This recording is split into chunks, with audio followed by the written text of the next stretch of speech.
설마 있겠어? 하고 그래서 그런 마음에 갔는데 슬롯머신 앞에 앉아 있는 거예요. 혹시 무슨 일 있을지도 모르니까 약간 챙겨가려고 한전한 돈을 이제 캐리어에서 찾아봤는데 아무것도 없는 거예요. 내가 친구들이랑 강원도 여행 갔다 온다고 했거든요. 네, 안녕하세요. 사랑을 끄는 MC 정애연입니다. 오늘은 법무법인 신세계로 이명인 변호사님을 모시고 이야기 나눠보도록 하겠습니다. 오랜만에 뵙습니다. 네. 잘 지내셨어요? 네, 잘 지냈습니다. 자기소개 좀 부탁드릴게요, 이쪽에다. 네, 안녕하세요. 이혼 상속 전문 로펌 법무법인 신세계로에서 일하고 있는 이명인 변호사입니다. 네, 반갑습니다. 반갑습니다. 혼인 2개월 만에 이혼한 사건을 가져오셨다고요? 네, 빨라도 너무 빠르잖아요. 네. 그게 무슨 사연이길래 도대체 혼인 2개월 만에 이혼을 하게 됐는지, 그리고 이렇게 혼인 기간이 단기간 파탄된 경우에는 재산 분할이 어떻게 이루어지는지 관련해서 오늘 이야기해 보려고 가져왔습니다. 네, 궁금해지는데 빨리 말씀 부탁드릴게요. 의뢰인은 남성분이시고요. 네. 어렸을 때부터 게임을 굉장히 좋아하시는 분이셨는데요. 그런데 그동안 하필 게임을 안 하는 여자친구들을 만나가지고 그런지 어머니 좀 차이거나 아무래도 이제 게임을 하다 보면 연락에 소홀해질 수밖에 없잖아요. 뭐 그쵸. 팀으로 게임하는데 갑자기 뭐 핸드폰으로 연락도 할 수 없으니까. 네네. 그래서 그런지 오래가지 못하셨다고 해요. 네. 사실 같이 게임을 하지 않는 이상 좀 이해하기가 어렵잖아요. 어렵죠. 맨날 네. 컴퓨터 앞에 앉아 있는 것 자체가 싫죠. 네. 여자친구 입장에서는. 네. 그래서 우리 의뢰인의 늘 꿈에 그리던 이상형은 게임을 좋아하는 여자, 그리고 같이 게임할 수 있는 여자였는데요. 네. 게임을 하다가 음. 목소리도 너무 예쁘고 요새는 우리 마이크 이런 거 이렇게 끼고, 같이 하자. 같은 네. 팀끼리 어디로 네. 가, 저리 가, 막 이렇게 많이 네, 하잖아요. 그렇죠. 네. 같은 팀에서 만나게 됐대요. 게임팀 온라인에서. 오. 네, 근데 목소리도 너무 예쁘고 네. 뭐 대화도 잘 통하고 뭐 취미가 똑같으니까 뭐 이야기가 사실 뭐 소재거리가 네. 같으니까. 그렇죠. 그리고 나서 부푼 마음을 안고 음. 이제 다시 온라인으로 썸을 타다가 네. 실제로까지 만나게 됐는데요. 네. 아니 내가 너무 꿈에 그리던 이상형인 거예요. 뭐 긴 생머리에다가 그 게임만 해서 그런지 얼굴도 허옇고 햇빛을 못 받으셔가지고. 네. 그리고 너무 마르고 오, 잘 됐다. 그러면 네. 자기와 같이 게임을 하는 여자친구가 생긴 거잖아요. 그런데 그 여자분은 이제 게임을 다양한 종류를 굉장히 좋아했다고 하는데 네. 그걸 넘어서 사행성 게임까지 뭐, 좋아했다고 해요. 그러면 약간 그 토토나 막 이런 거 말씀하시는 건가요? 네. 사행성 게임에 대한 정의를 먼저 말씀을 드리면요. 네. 그러니까 순전히 운에 의해서, 그러니까 우연적인 요소에 의해서 내 재산이 왔다 갔다 하는 게임을 이라고 생각하시면 되는데요. 네네. 대표적인 예로는 뭐 로또, 뭐 토토. 네, 여자친구는 스포츠 토토. 그러니까 게임도 좋아하고 스포츠도 좋아하니까.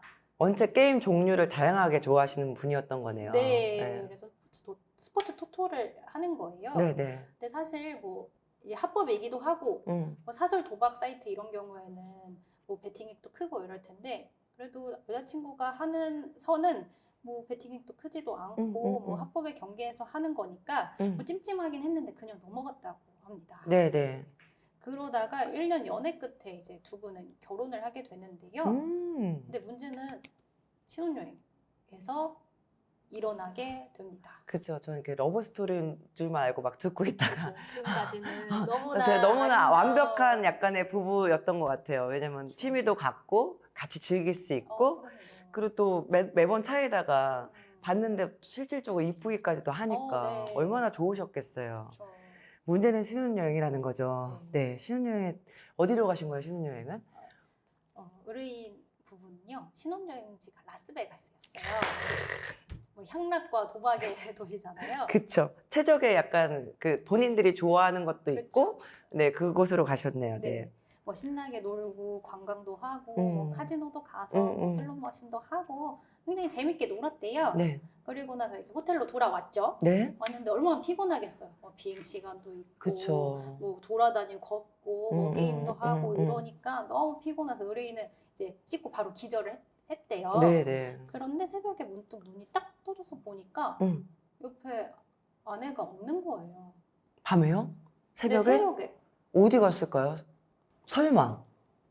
혹시나 어. 아니 뭔가 일이 있어가지고 뭐 호텔에 뭐 프론트에 갔을 수도 아, 그럴 수 있는 있죠. 거고. 근데 좀 없으니까 당황하셨긴 하셨을 텐데 그쵸. 찾아봐야죠, 그러면. 그쵸. 와이프 어디 가셨는지. 그래서 처음에는 좀 기다려보다가 핸드폰으로도 뭐 연락을 했는데도 받지를 않는 거예요. 전화를 안 받아요? 네, 전화도 안 받고 뭐 걱정이 일단 됐죠. 네.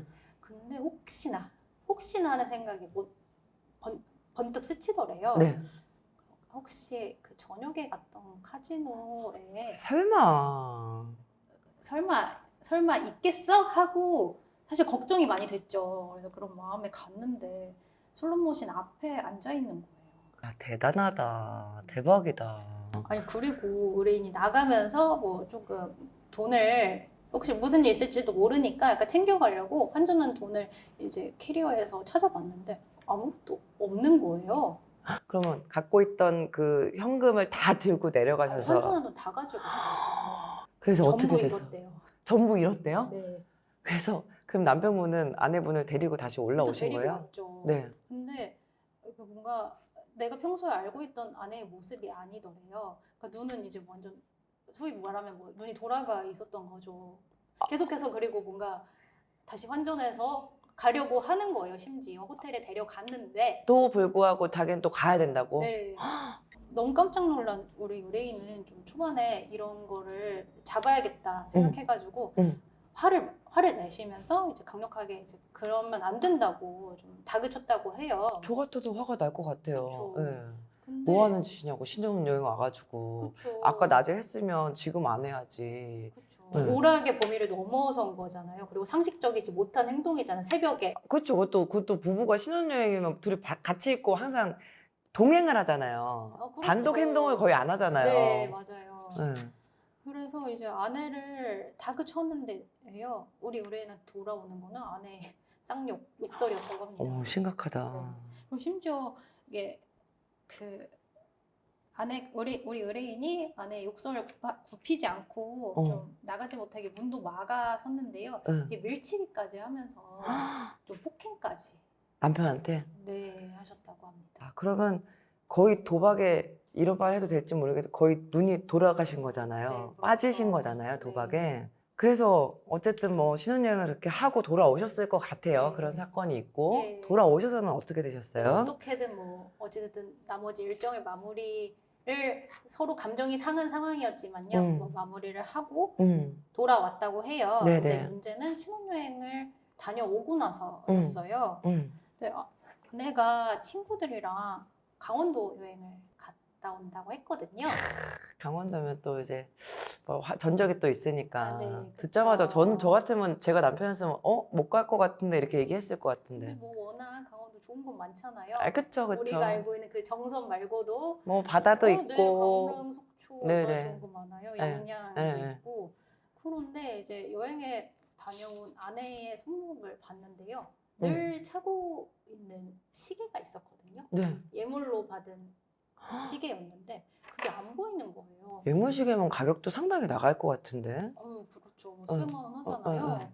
그런데 이게 안 보이는 거예요. 네, 그래서 네. 아내를 추궁을 했더니 뭐 영 대답이 시원찮은 거예요. 아, 뭐 얼버무렸나 그렇게? 얼버무리고 누가 봐도 막 잃어버렸다 미안하다 뭐 이런 얘기를 할 수 있던 거잖아요. 네. 근데 너무 좀 그 납득이 안 되는 태도와 그리고 답변이었다고 해요. 근데 알고 보니까 이제 아내분은 우리 의뢰인한테 거짓말을 하고 강원랜드를 갔었던 거고요. 그리고 도박 자금이 부족하니까 심지어 본인이 당시 차고 있던 예물 시계까지 전당포에 맡겨가지고 그걸로 이제 도박 자금으로 사용한 거예요. 와, 남편이 그러면 진짜 이혼을 결심할 수밖에 없었겠다. 네. 그래서 남편분은 그 첫 번째 신혼여행이야. 뭐 이렇게 넘어갔다 치더라도 두 번 강원랜드 갔다 온 이후로는 이혼을 결심하신 거죠? 네, 사실 결혼한 지도 얼마 되지도 않았고 와. 또 워낙 이제 도박 관련해서 이야기가 많잖아요. 뭐 부동산, 집 담보로, 뭐 자동차 담보로까지 넘어가는 것도 있다. 사실 어떻게 보면 이 사안은 그렇게 극단적인 케이스까지 간 건 아니기 때문에 그쵸. 큰 금액은 아니죠, 어떻게 보면. 네. 그렇죠. 음. 예물시계도 수백만 원대이긴 하지만 음. 그래서 좀 고민을 하셨대요. 이 네. 결혼 생활을 지속을 해야 될지. 근데 아무리 생각해도 그 끝이 보였다고 하세요. 아, 네네. 그래서 혼인 2개월 만에 바로 이혼을 결심을 하셨고요. 네. 결과가 어떻게 됐을까요? 네.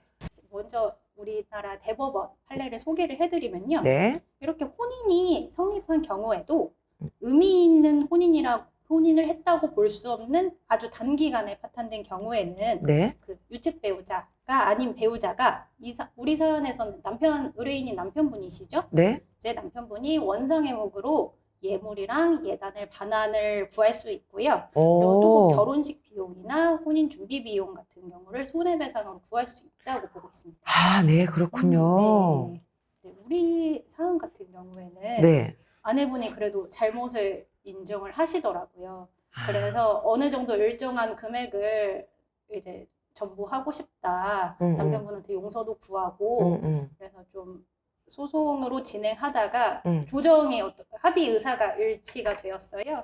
다행이다. 네, 그래서 결혼 준비 비용으로 사실 뭐 전부 다는 아닌데 70% 정도를 이제 남편분에게 배상을 하신 거구나. 지급을 하는 걸로 네. 조정으로 잘 마무리가 된 사건이었습니다. 와, 근데 사실 저도 주변에 뭐 고민하는 친구가 있어요. 이게 병이잖아요, 사실은. 치료를 받아야 된다라고 말씀을 하시더라고요. 그 정신경과 선생님이 말씀해 주신 거는. 질병이라고 하더라고요. 네, 근데 저는 좀 몰라. 이제 단기간이어서 아마 그렇게 신청을 하신 것 같은데 조금 많이 사랑하셨다라고 한다면 같이 고쳐볼 의사가 있지 않으셨을까라는 생각이 문득 들긴 하거든요. 제 친구 사례를 좀 보면. 이름을 거론할 수는 없지만 고민이 많이 하더라고요, 친구도. 왜냐면 이게 감정적인 약간의 뭔가 이렇게 조절이 안 될 때 자기가 얻은 생각 거기 가 있더래요. 충동에 이제 휩싸여가지고 나도 모르게 그냥 가서 내가 미쳤지 하면서도 알고는 있는데 거기 가서는 또 순간 이렇게 될 때는 또 가 있다고 하더라고요. 친구가 저한테 진짜 진지하게 고민하려고 한번 전화가 와서 얘기를 들어서 왠지 이분의 여자분의 마음은 제 경험은 없지만 친구 때문에 이해는 할 수는 있을 것 같아요. 이게 그러니까 습관이라는 게 무서운 건데 그거를 이게 결국 욕구를 해소해야 되는 건데 그럴 때 좀 전문가의 도움을 받는 게 훨씬 더 도움이 되지 않을까라는 생각을 해봤습니다. 네. 네, 감사합니다. 오늘은 이명인 변호사님과 함께 혼인 2개월 만에 결혼 파탄이 된 사건을 갖고 이야기 나눠봤습니다. 여러분들 유익하셨다면 구독, 좋아요, 알림 설정 부탁드립니다. 감사합니다. 감사합니다.